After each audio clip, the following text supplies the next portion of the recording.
Okay, today is part 3 of the prayer conference of the wake-up call.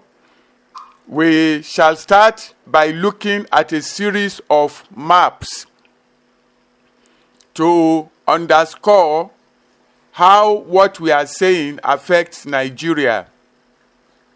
This is the global map on your screen, and there is a portion of the world that in this map is painted red, and a rectangle is drawn over it. This in missions is known as the 1040 windows. 1040 window. This is the part of the world that is a challenge to mission activities, to salvation of souls. It stretches from Cape Verde in West Coast and in West Africa, takes the whole of West Africa, part of it, North Africa, to the Middle East, to Asia, to China, as you can see. Now, what we want to...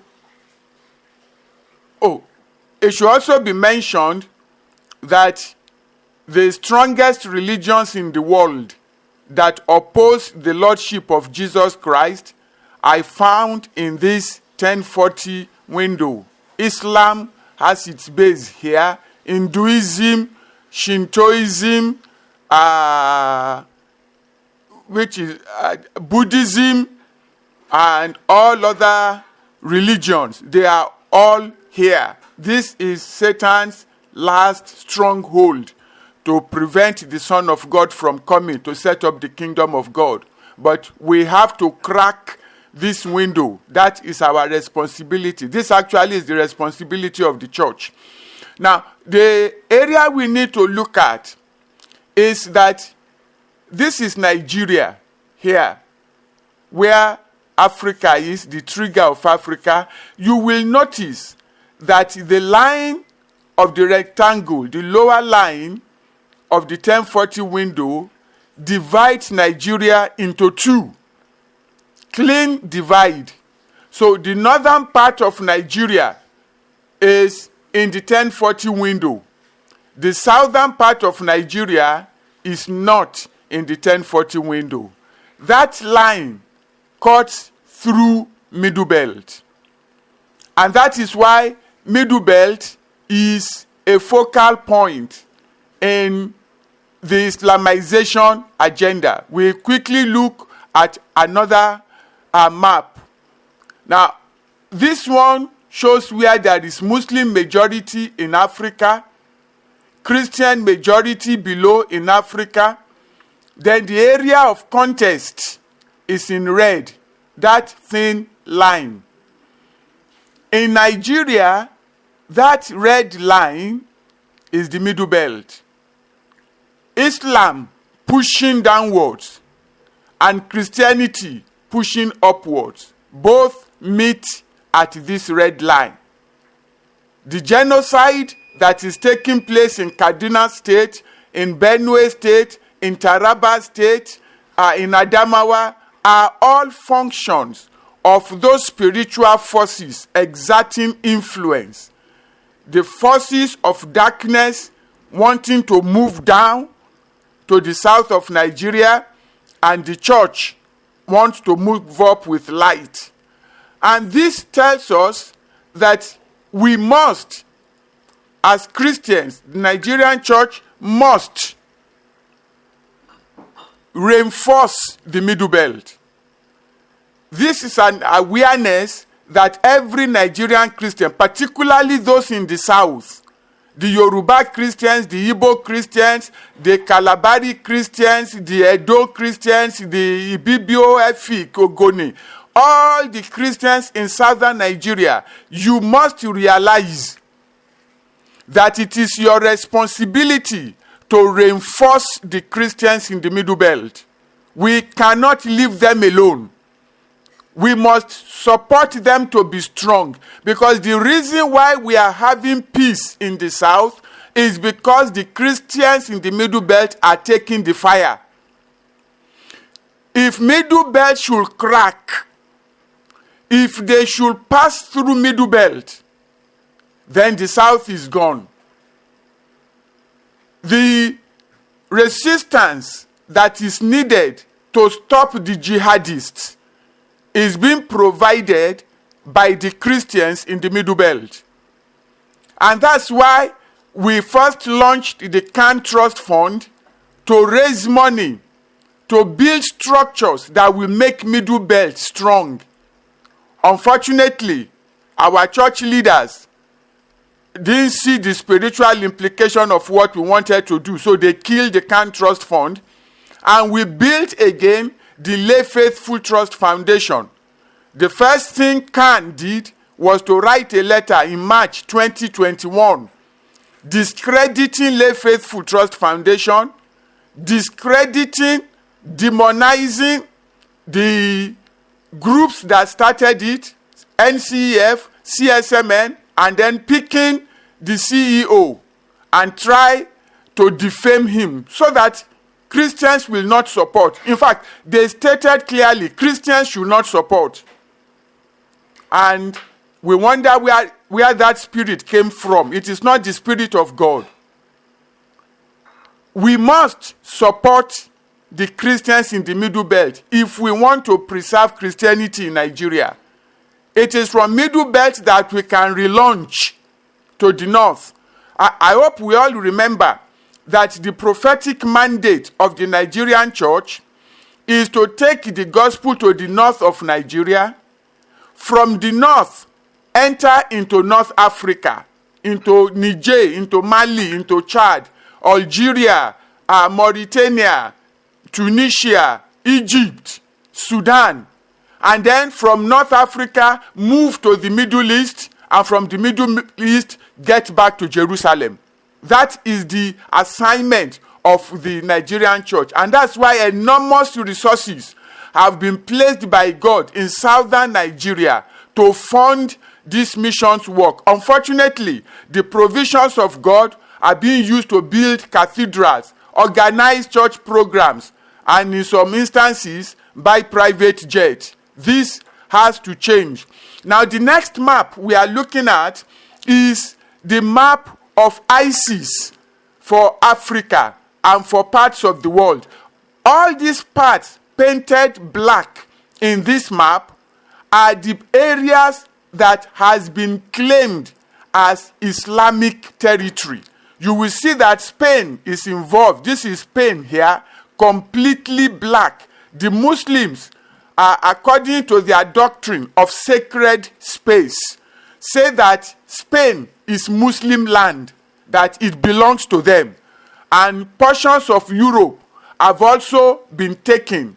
And you can see that the entire Middle East has been taken. In fact, they've taken the whole of India, and including the whole of, I think, portions of China, that they are all Muslim land. This is where Islam is contending for globally.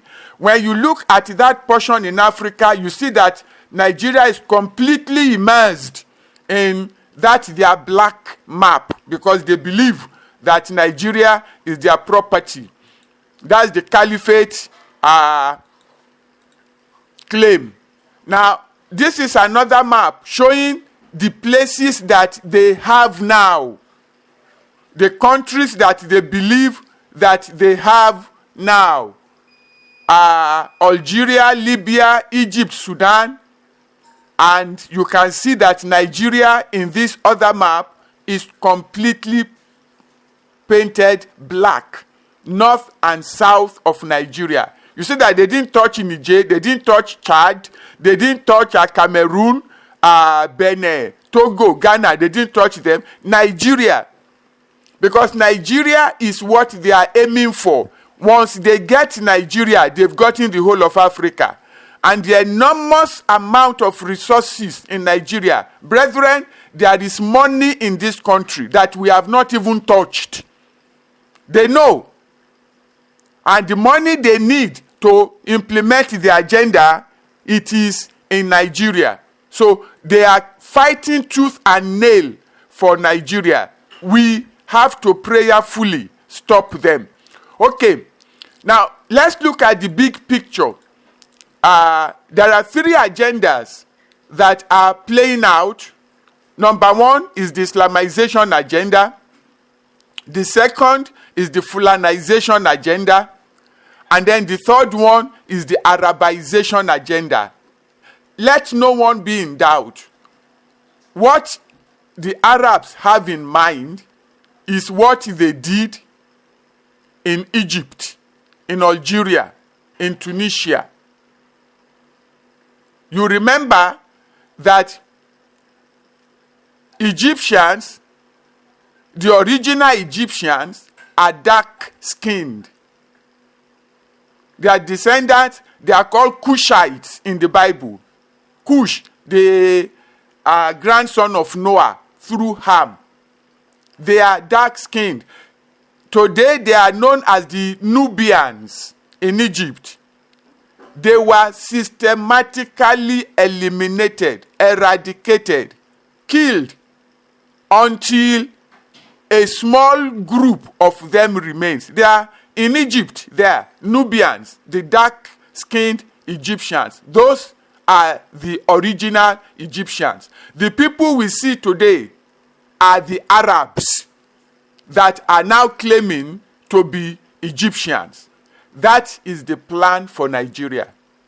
Let no one be in doubt. It is the Arabs that are behind this conspiracy. And of course, we know who is working behind them. And what they've started doing in northern Nigeria, eliminating Christians, killing them, genocide, it's not limited to northern Nigeria. It's an agenda for the whole of Nigeria.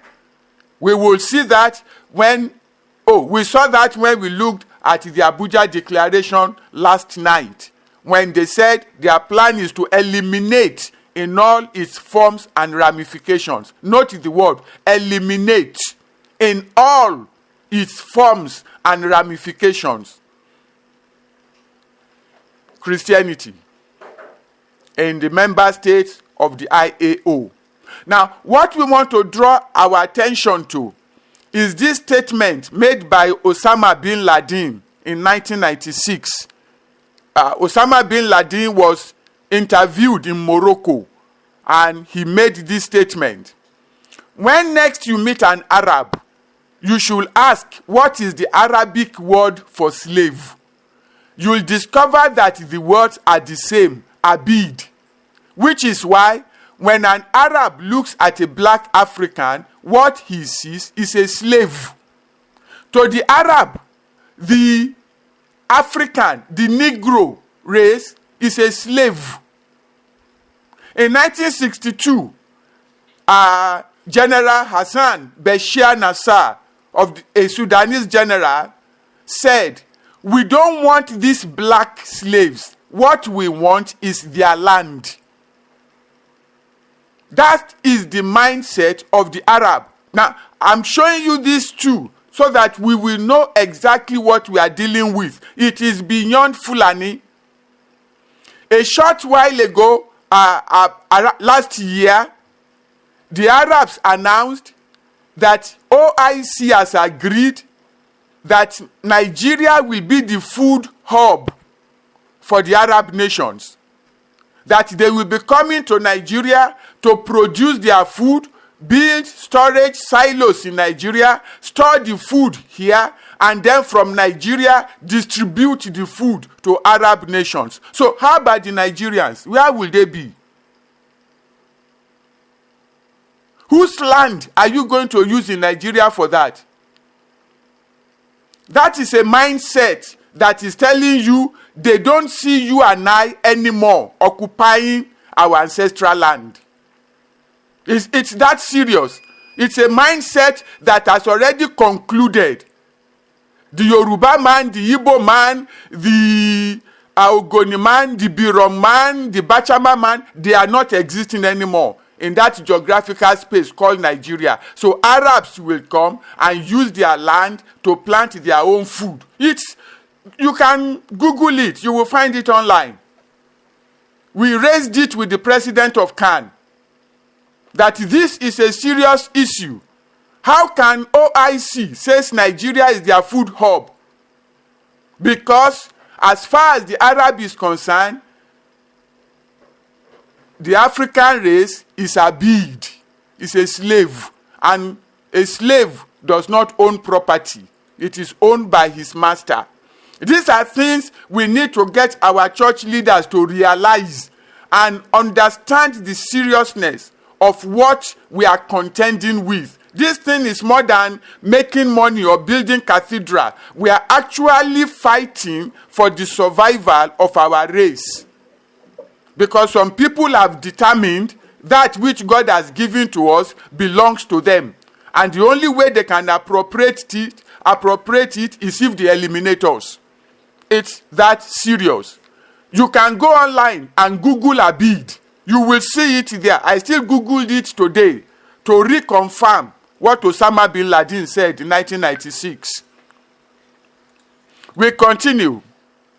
Now, very quickly, can churches, this is an interesting question, can churches die or be wiped out by jihadist persistent persecution?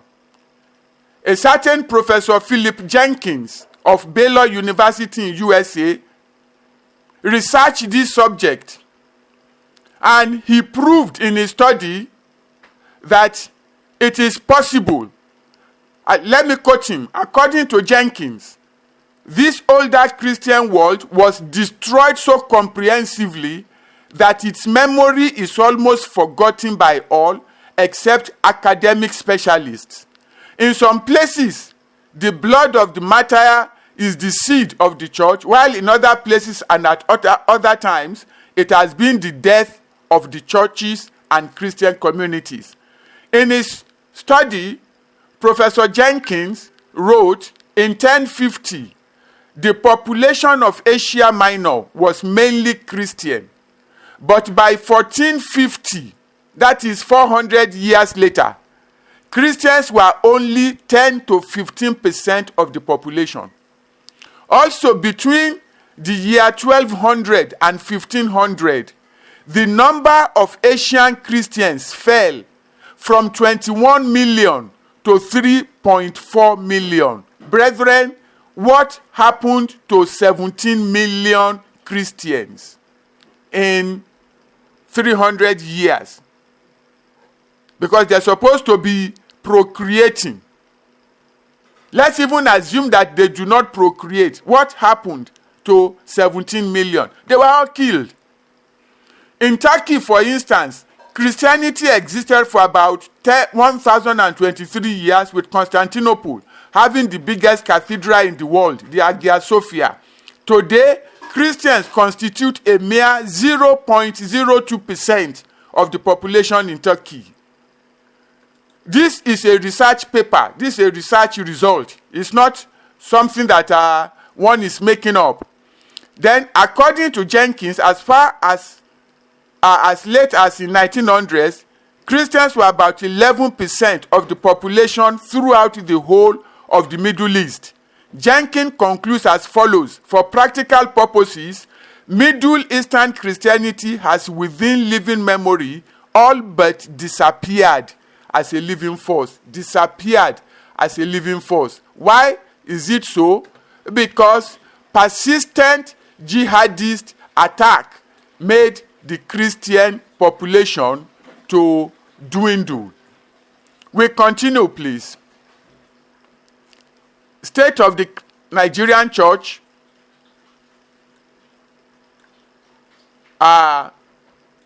We just quickly go through some facts. On 4th February 2017, American Congress affirmed that the most dangerous nation on earth for anyone to be a Christian is Nigeria. This was just 6 years ago. And Mulder conducted a research in northern Nigeria, counting 1, 2, 3, 4. And Mulder produced a report that over 13,000 churches have been destroyed and abandoned in northern Nigeria. The research was in 2014. So we don't know what the result will be today in 2023. In 2022, official global report, you can Google it, over 89% of Christian deaths due to persecution are Nigerian Christians killed in Nigeria. So if 100 Christians are killed globally because of jihadist attack, 89 of them are Nigerian Christians killed in Nigeria. The implication is that persecution of Christians, murder of Christians is worse in Nigeria than in Afghanistan, in Pakistan, in Iran, in Iraq, in Qatar, in Yemen, in Saudi Arabia, in Sudan, in Libya. All of them put together, Nigeria is worse. 89%. Over 14 million Christians have been displaced in Nigeria.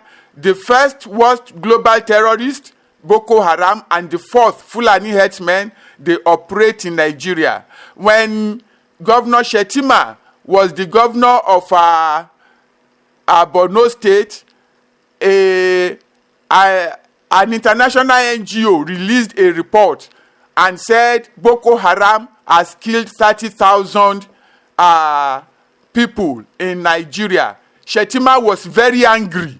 He was the governor then and said, what nonsensical report is this? What 30,000? That he knows Boko Haram has killed over 100,000. That was from Shetima. And he did not release the full figure. So it is yet to be discovered how many people Boko Haram actually killed. 50 nations officially persecute Christians globally. Nigeria carries 89% of the persecution. So if Nigerian Christians continue to act like they are elites, because when we started raising this alarm way back in 2013, 2014, Christian elites dismissed it. They said you are an alarmist. You are just, you are a rabble rouser. They said a lot of things. And up till we are talking in 2023, there are still Christian elites. There are still church leaders who believe these issues are being exaggerated. But figures don't lie. And if anybody does not agree, all this information is available online. You can Google it yourself. Now, there is a need for Christian alertness. And that's why we need to talk to ourselves tonight. Okay? Because we discover, much to our embarrassment, that every progress that jihadists make in Nigeria, they use Christians. Every progress, whenever they want to do something, they use a Christian. It was General Gowon who handed over missionary schools to government. He didn't know that what he was doing will become what it is today. But those who pushed him to it, they knew. It was President Obasanjo who endorsed Sharia in 12 states. It was under his administration. He could have gone to court. He could have gone to Supreme Court. It was Professor Charles Soludo, a Christian, who gave approval for Islamic banks.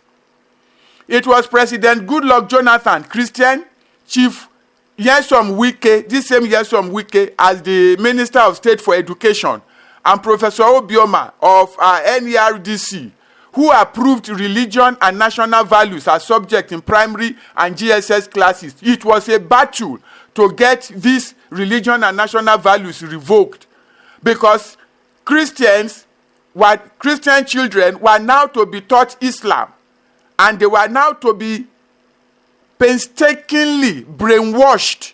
I went through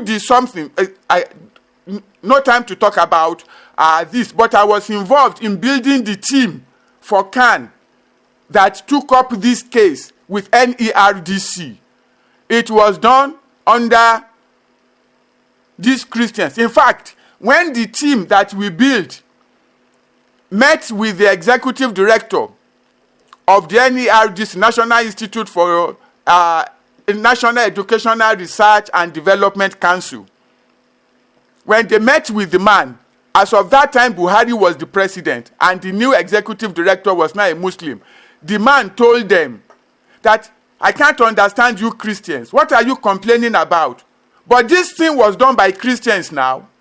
That's what he said. That is, I still remember the 3 people that we were able to raise to do that work for us. That's what the man told them. This thing was done by Christians. Why are you people now complaining?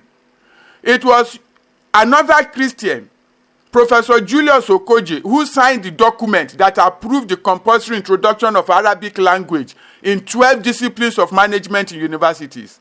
It was a Christian Minister of Finance, Mrs. Kemi Adeosun, and Mr. Godwin Emefiele, who are the promoters of Sukuk bond. And they collect money from Arabs, and they apply it as Sukuk bond. They didn't bother to study what is Sukuk. Sukuk simply means if you take a Sukuk loan and you take that loan to do any project, that project and the land upon which that project is based belongs to the Arabs, belongs to the person who gave you that Sukuk money. So when they use Sukuk money to construct a highway for us in Nigeria, according to Sukuk, every land that highway passes through belongs to the Sukuk owner. And under our eyes, our land are being traded. It was done by Christians. It was also a Christian CBN governor who is representing Nigeria, International Islamic Finance. Interestingly, a lot of people do not know this, that the first Nigerian president to attend the meeting of OIC was a Christian, Goodluck Jonathan. He had gone, he had come back. When people told him, do you know what you did? Who told you to go? So if they want to press OIC now, they will tell us, but no Muslim president went. It was a Christian president who was the first to go for OIC. Why are you people now complaining? So we need Christians in high places to be on the alert. We need Christians who occupy sensitive positions in government to be aware of what is going on. Now, because of time, we can't explain some things, but we rush. Democracy Day or Caliphate Day. This is another area in which we Christians are not aware of what is going on in Nigeria. It will appear that May 29 is a milestone for the Caliphate. Remember from what we shared from day one, when we mentioned how the Caliphate was revived in 1928 and the objective of the Caliphate. Okay? Now it will appear that date, May 29, we will go down memory lane and check some dates. May 29, 1453 was the day Sultan Mehmed captured Constantinople. And that was the day Turkey became Islamized. Constantinople was a center of Christianity for over 1,000 years. They uprooted it till today. It was done May 29, 1453. May 29, 1904, Usman Dan Fodio and his brother Abdullah Dan Fodio took over the Hausa kingdom by killing Seriki Nyumfa of Gobriya in present-day Gusau, Zamfara State. May 29, 1904. May 29, 1952, the rigged census for the amalgamated protectorate called Nigeria by the British. May 29, 1959, the northern region of Nigeria got approval for self-rule from the British 2 years before the West and the East obtained theirs. May 29, 1962, state of emergency was declared in the western region, which led to the infamous Wet Year. That was when the Caliphate said it conquered the Yoruba land it was May 29, 1962. And that was what led to the coup of 1966 and led eventually to the Civil War. May 29, 1967 was the day the second round of ethnic cleansing of the Igbo people of southeastern Nigeria took place throughout the north. May 29, 1967, second round. That was what actually activated the Civil War. May 29, 1999 was the day chosen to be the Democracy Day for Nigeria. And that was the day the 1999 Constitution was launched. May 29, 1999. May 29 was not an election day. May 29 was never a significant day in the history of Nigeria. Independence in Nigeria was 1st October 1960. 1st October 1963, Nigeria became a republic. 1st October 1979, the Second Republic handing over and the introduction of the 1979 Constitution. So what positive significance does May 29 have for Nigeria? That May 29 became Democracy Day. Until the year 2023, May 29 is when we swear in the President of Nigeria.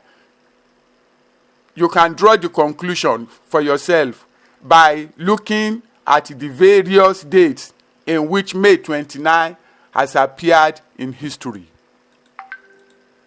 We move forward. We have to run through this. The history of Turkey. I mentioned before that Turkey, formerly Constantinople, was center of Christianity from 330 AD till 1453 AD. That's for a period of 1,123 years. Constantinople was a Christian center. Today, Turkey is 96.04% Islam. Christianity in Turkey is 0.21%.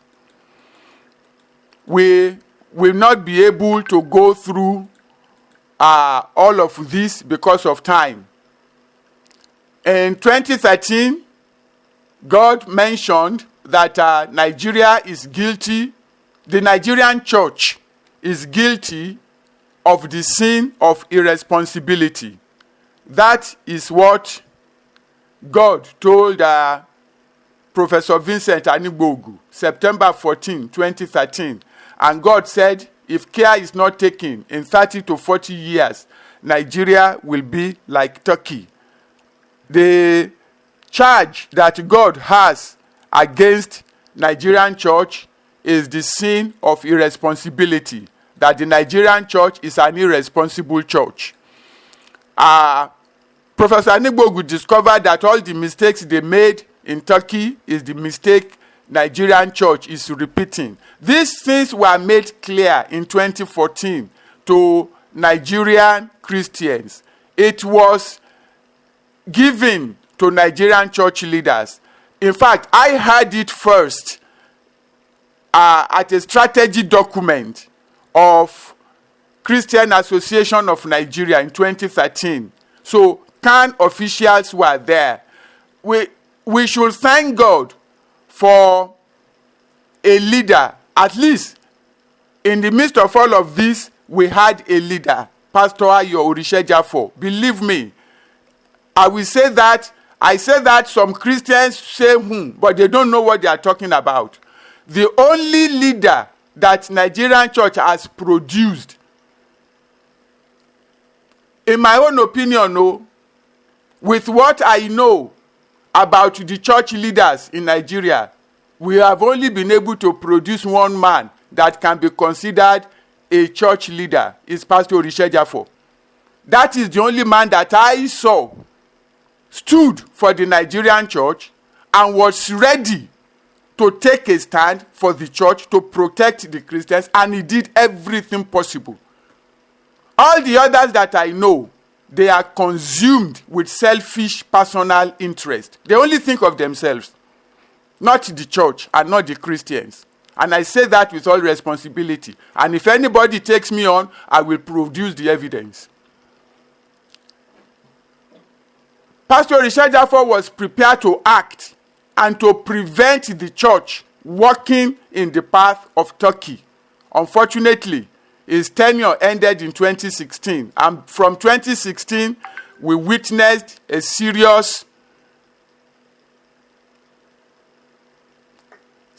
things that should not be mentioned. Let's put them aside and continue with our presentation. The church in Turkey underestimated the young Ottoman Sultan. He was 19 years old, so they looked down on him. 3 years later, that boy, he was 21, destroyed Constantinople.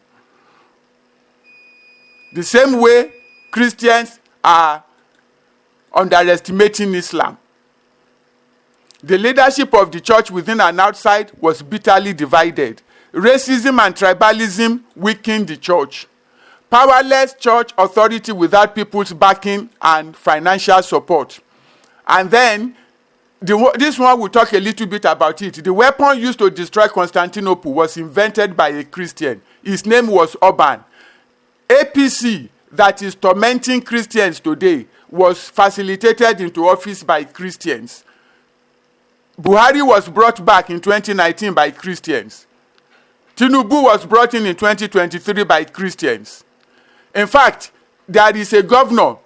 It's not that there is a governor. Governor El Rufai of Kaduna State was sponsored into office by a pastor. It is online. Right there. Internet does not forget. 160 million naira. The pastor gave El Rufai 160 million naira to contest and win the governorship of Kaduna State.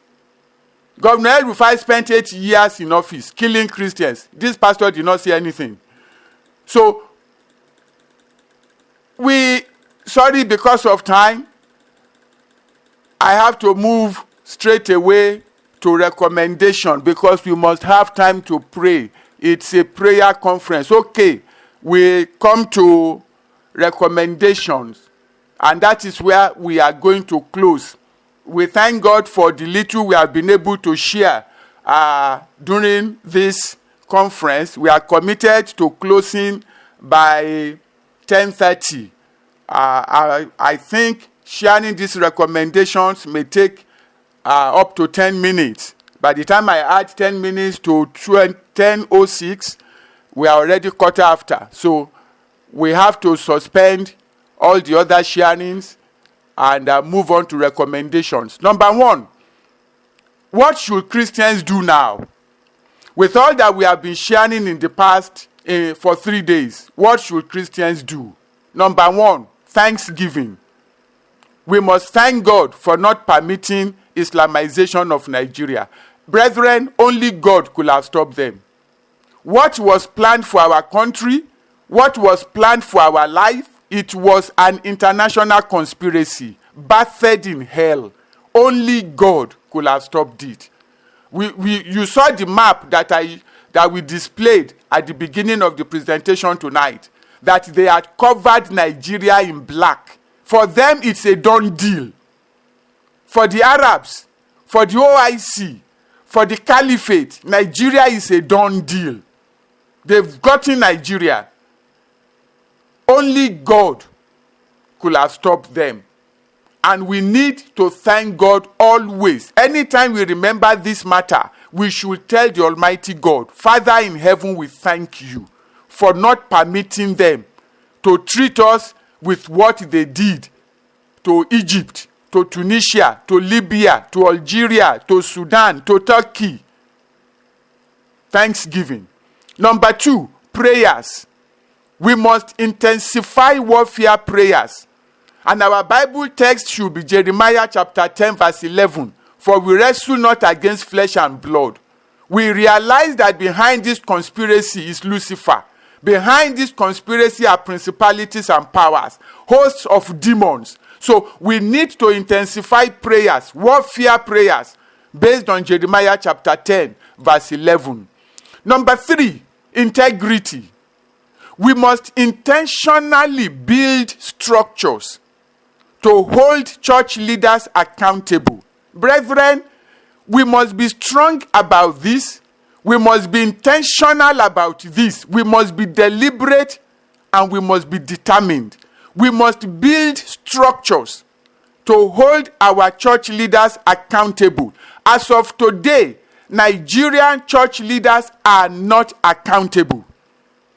They are not accountable to the church. They are not accountable to Christians. They do whatever they want and no one dares question them. They will call you a rebel. They will say you don't respect your fathers in the Lord. Some will even threaten to curse you. If they can curse and their curse can work, why haven't they cursed Boko Haram to die? Why haven't they cursed Fulani headsmen? But they have so much intimidated the average Nigerian Christian, and they do what they like. I am of the opinion that it is our church leaders that brought this calamity upon us. No other person. And I can trace it back to 2014. Deliberate acts of treachery and betrayal of the church by some church leaders. So we must build structures. The thinkers amongst us need to put heads together. And how do we build structures? That if a church leader does what he's not supposed to do, there will be a structure that will hold him accountable. That is the only way we can maintain integrity. The weakness of the Nigerian church is its leaders. That's our weakness. The only weakness we have is leadership. And if our church leaders are not held under check, they will provoke God to change his mind. God has done it before. People offended God, God forgave them, and God gave them conditions, and they refused to fulfill the conditions, and God changed his mind.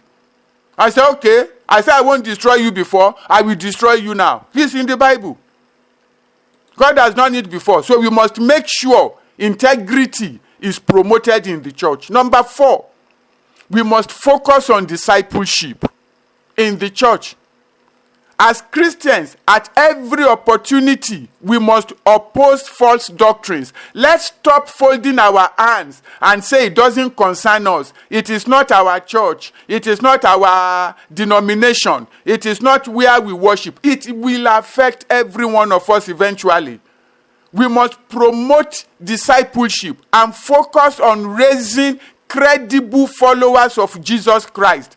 That if anybody tells you he's a Christian, you should be able to trust him with your life. We must raise discipleship. And as we raise discipleship, we must promote the Great Commission. Missions. As of this moment, missions is in the back burner in the church. In fact, it is beyond the back burner. It is not even on any burner. They've put missions on the shelf. Mission must come to the forefront. That is our assignment. The missionaries must be taken care of. The mission fields must be well funded. We must promote discipleship. Number 5. We must begin to agitate for a new constitution. For Nigeria, the bedrock of the Islamic agenda is the 1999 constitution. That was initiated May 29, 1999. It must be dismantled completely, not amended.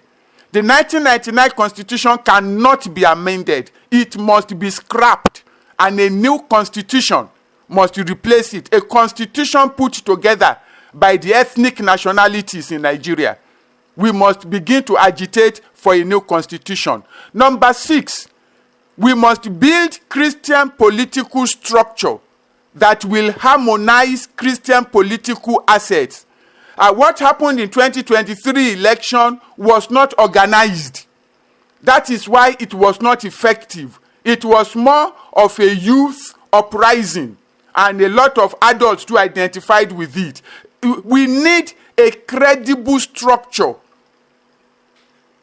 that will harmonize Christian political assets, because this issue has become political. And you must do everything to get control of the throne of Nigeria.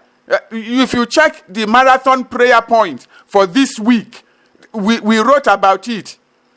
We must be able to build credible political structure that will promote righteous leaders, not necessarily Christian leaders. No, we are looking for righteous leaders for Nigeria. We must produce a structure that will promote democracy over and above Sharia. Remember, there are two ideologies that are conflicting, democracy and Sharia. We must make sure democracy is strengthened in Nigeria, because it is only democracy that guarantees freedom of expression, freedom of choice, freedom of association, and guarantees human rights. Sharia does not. So we must promote democracy. Number 7, we must demand for Truth and Reconciliation Commission. That government in Nigeria, just like it was done in South Africa, we must set up a Truth and Reconciliation Commission. Some terrible things have happened in Nigeria that must be investigated. And Truth and Reconciliation will be the basis for healing and reconciliation in Nigeria, because there is too much suspicion, there is too much hurt, there is too much division. Truth will heal every wound. We must be able to probe, how did Boko Haram come to be? Boko Haram cannot spring up in Nigeria, kill tens of thousands of Christians, and we just shrug our shoulders and we go. It must be investigated. Fulani herdsmen must be investigated. The genocide in Middle Belt must be investigated. INEC must be investigated. The judiciary must be investigated.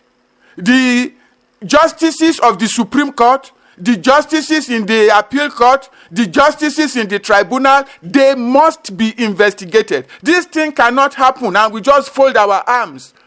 Because if they are not investigated, it will happen again. There are some terrible corruption cases in Nigeria that are being swept under the carpet. It must be investigated. And the church has to take the lead in demanding for Truth and Reconciliation Commission. That's the only way you can be sure you have now solved the problem. And number 8, CAN. We must put pressure on CAN to implement every strategy document in its possession. There are certain documents that have been given to CAN since 2015. They swept it under the carpet. And it is because those documents are not implemented, that is why the requisite structure that the church needs are not in place. So CAN must be persuaded to be answerable to the Christian interest in Nigeria. As of this moment, CAN believes it is not answerable to Christians.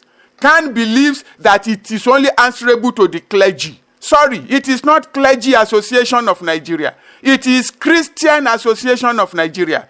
CAN must be persuaded to be accountable to the church. On that note, brethren, we shall bring the presentations to an end. We want to thank God for how far He has helped us, for that which we have been able to do.